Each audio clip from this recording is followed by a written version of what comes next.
Utopia. What is it? Is it an achievable thing?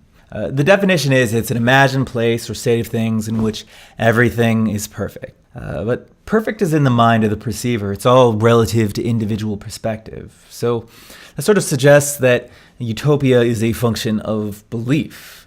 And this definition suggests that such a place is only imaginary, but say if every member of society believes they live in a utopia, they are in fact living in a utopia. For example, in Brave New World, if you have a society of people who believe they live in the ideal society, but you introduce an individual with a different set of ideals about what is good to that world, it can destabilize that collective belief of well-being. And it sort of highlights how disparate beliefs can destabilize what many consider to be the ideal society. Now, going back to the definition, it does not really consider utopia to be changing over time. It suggests it's a state of things or a place. It defines it as immutable. So we're thinking about utopia as a static thing, but all societies exist in a state of change over time. Even if in one moment 5 out of 5 people in a small society believe they live in a utopia, if one changes their mind, they're really no longer living in a utopia. So time itself seems to be the enemy of utopia. And in a sense, because change is inherent, I think utopia can be better defined as a direction or a goal of society rather than a destination. And that goal is the function of some collective measurement of belief. So, at least in the modern era, we attempt to define society as moving forward in a positive direction if there is a state of growth of wealth. And I think that's actually incomplete. I think the goal of humanity actually can be better defined and quantified. And I think it comes down to the perception of not only well-being, but also the perception of truth. If everyone shares some set of accrued objective truth and everyone feels they are in a state of well-being, they're at least momentarily in a utopia. So it simply comes down to asking people their perception. And that's where democracy and markets come from.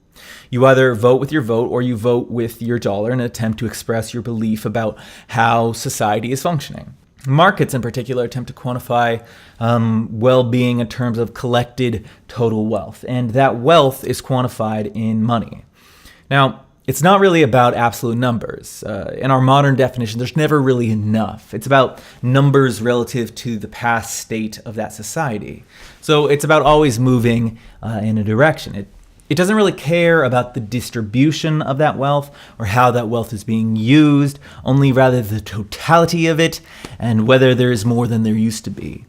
So if a market starts to distribute wealth more evenly amongst the population, but total wealth declines, at least in the eyes of those who are losing wealth to benefit those who don't have it, the system is failing. And invariably in this case, there are some who are suffering because they are losing relative to others. So we see society as heavily valuing the increase of total collected wealth with less regard for the distribution of that wealth or the shared perception of objective knowledge about how that wealth is being utilized. And if we try to imagine where markets would take us, only by optimizing for wealth and disregarding truth whatsoever, we can imagine a number of futures. So the question is, will markets trend towards utopia? And the way I like to explore this question is by charting accrued truth and accrued knowledge or accrued goodness. So in this case, there's sort of 4 directions society can move in. You can move solely towards the truth without any regard for well-being. And this is sort of the pursuit of knowledge at any cost. And it's sort of a nihilistic state. And I think it's relatively easy to understand how solely the acquisition of knowledge would not be the optimal society. People want to feel good and generally will embrace a comforting lie over a complex truth. But solely pursuing well-being can have negative consequences as well. This opposite route, which I think we're currently going in, is to focus only on accruing collective well-being while disregarding knowledge, because we tend to associate well-being with accrued wealth, whether or not that's actually the truth. Certainly, we acquire knowledge in this society, but it's not really being evenly distributed, And the main goal of the knowledge that we acquire now is to accrue more wealth.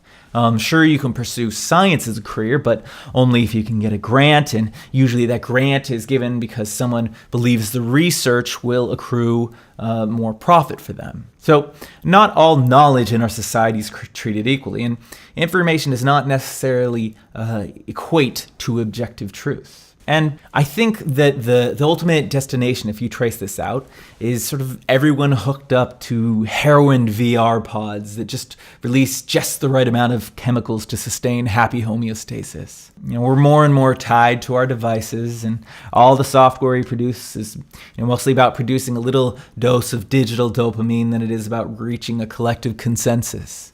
And in reality, we've moved past the information age into the misinformation age, or post-truth era. We've amassed information, but we haven't really necessarily collected truth. And, maybe that world appeals to you, the heroin VR pods, but who would really maintain that system? And can it really be infallible?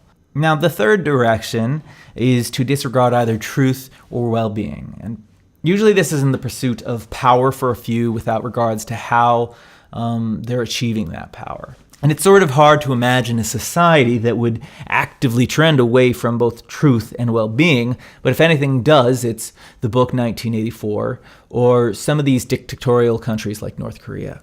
In this situation, the collective's actual well-being has no real importance, and the only thing that matters is that the existing power structures don't change. And the easiest way to do this is to stoke anger against a perceived enemy. And of course, dictators use this technique quite often to maintain order rather than actually improving people's lives. And in 1984, this quite literally is represented by the 2 minutes of hate.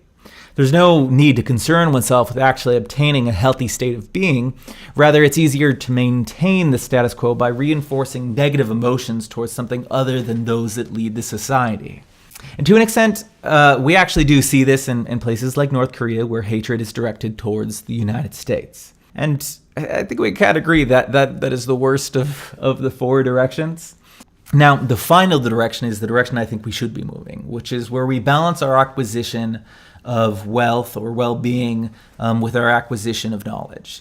And this isn't always easy, as many truths can create negative emotions, but we really shouldn't hide from these negative emotions. And that's why there needs to be this balance between well-being and truth. So the question is, if in our society, money is a token codified to represent that goodness, that if anything you want can be achieved solely by acquiring money, how do you quantify collected knowledge? But the answer to that is for another video in the future. So what future do you think is most likely for our society? Which of these directions do you think we're currently moving towards? Do you think those heroin VR pods sound pretty cool? Feel free to quantify the goodness of this video by liking it, and feel free to quantify the truth of it by sharing it with others.